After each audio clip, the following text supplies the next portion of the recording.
Bismillah ar-Rahman ar-Rahim. Assalamu alaikum wa rahmatullahi ta'ala wa barakatuh. Bonjour à toutes et à tous et bonne reprise bien sûr.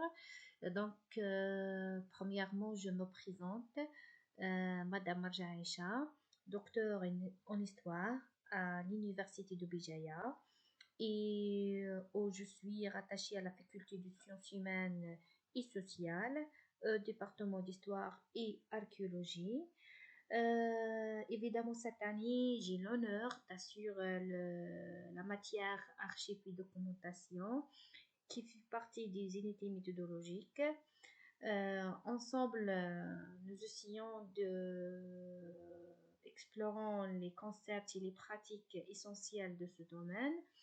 Donc, je suis ravie de vous accompagner dans ce parcours académique et je reste à votre, bien sûr, disposition pour favoriser un apprentissage interactif et enrichissant, Inch'Allah. Donc, le crédit de matière, c'est 5, évidemment, confession 2. Apparemment, la durée d'apprentissage, normalement, c'est 15 semaines. Donc, chaque mardi à 9h30, les cours théoriques et à partir de 11h10, c'est les travaux dirigés. Au niveau de la salle 21, bloc 3, s'il y a quelque chose, vous avez quelques soucis ou bien problèmes, donc n'hésitez pas de partager vos connaissances et aussi vous pouvez de contacter moi. Soit par l'email professionnel aisha.marja@univ.bijaya.bz comme vous voir ou bien à travers la plateforme e-learning. Donc, je suis à votre disposition s'il y a quelque chose. Objectifs généraux. À la fin du module, l'étudiant sera capable de, premièrement, définir les archives et les documents et ainsi que leur importance de l'écriture de l'histoire académique, ou bien dans les études historiques. Deuxièmement, connaître les différentes centres d'archives liés à la résistance et mouvement national, bien sûr, ou bien en d'autres termes, l'histoire de l'Algérie contemporaine durant l'époque coloniale. C'est votre spécialité de master. Troisièmement, déterminer la relation entre les archives ou bien les documents d'archives et la mémoire nationale. Finalement, apprécier la contribution des archives à la documentation des événements historiques. Le programme de votre module archives et documentation est structuré autour de 4 axes principaux. Premièrement, c'est une introduction générale aux archives. Après, les archives papier. Troisièmement, c'est les archives numériques. Finalement, les méthodes de documentation archivistique de la recherche historique. Dans le premier axe, nous aborderons les différents types des archives. Apparemment la définition et leur importance dans les études historiques.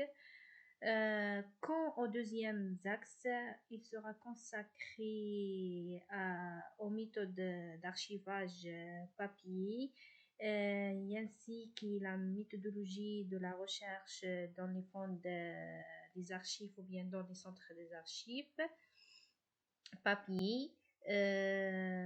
Surtout les centres d'archives qui conservaient des fonds liés à l'histoire contemporaine de l'Algérie, tels que les centres d'archives ottomans. Par exemple, vous avez quelques connaissances préalables concernant le centre d'archives Başbakanlık Istanbul'da, en français le centre d'archives du Premier ministère. Aussi les centres d'archives nationales, comme le centre d'archives national Bir Khadem, et aussi les annexes au niveau du wilaya d'Alger, Oran, Constantine, comme d'un exemplaire. Aussi les centres d'archives en Tunisie et au Maroc, comme le Centre national d'archives en Tunisie. Aussi les centres d'archives en France, premièrement, évidemment, le centre d'archives Aix-en-Provence-Marseille, le service historique de l'armée de terre au niveau du château de Vincennes, Paris, aussi le centre d'archives national Saint-Denis, Paris. Concernant la troisième axe, archives numériques, donc à partir de cet axe, nous étudierons la méthodologie de recherche dans les bases de données numériques ou bien dans les différents portails des archives numériques avec des exemplaires. Bien sûr, comme les séries numérisées des archives françaises, à partir de la recherche de la plateforme ou bien de le portail national des archives de France, et aussi la recherche numérique ou bien à partir de la base de données numérique d'Odis, c'est des documents diplomatiques des Suisses. Enfin, la quatrième axe portera sur la méthodologie de documentation, de documentation. Donc,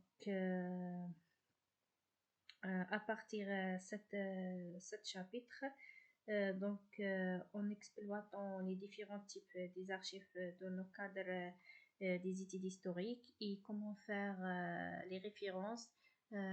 Apparemment, il y a des différents types des archives, bien sûr, des différents systèmes de classification des archives.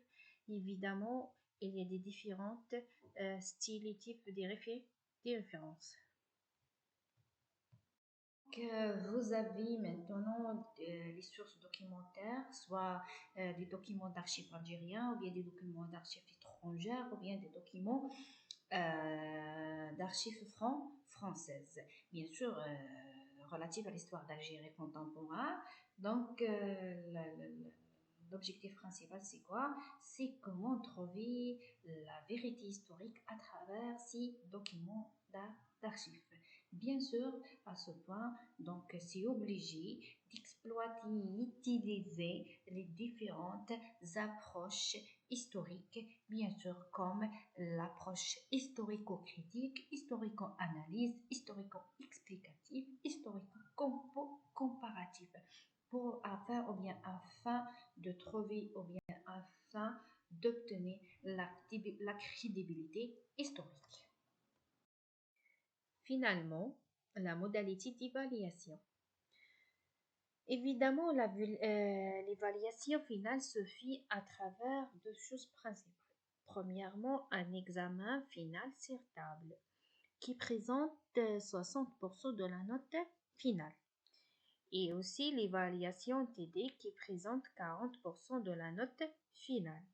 Cette évaluation est réalisée selon les formes suivantes. Bien sûr, 40% pour les exposés en classe, ou bien pour votre travaux des ateliers, puisque cette année, les travaux des régies, c'est des ateliers de recherche. 25%, c'est pour les interrogations. Aussi, 20%, la participation. Finalement, 10%, c'est la présence. Merci infiniment de votre attention. Je vais terminer par une citation de François Mitterrand. Être enseignant, ce n'est pas un choix de carrière, c'est un choix de vie. Merci.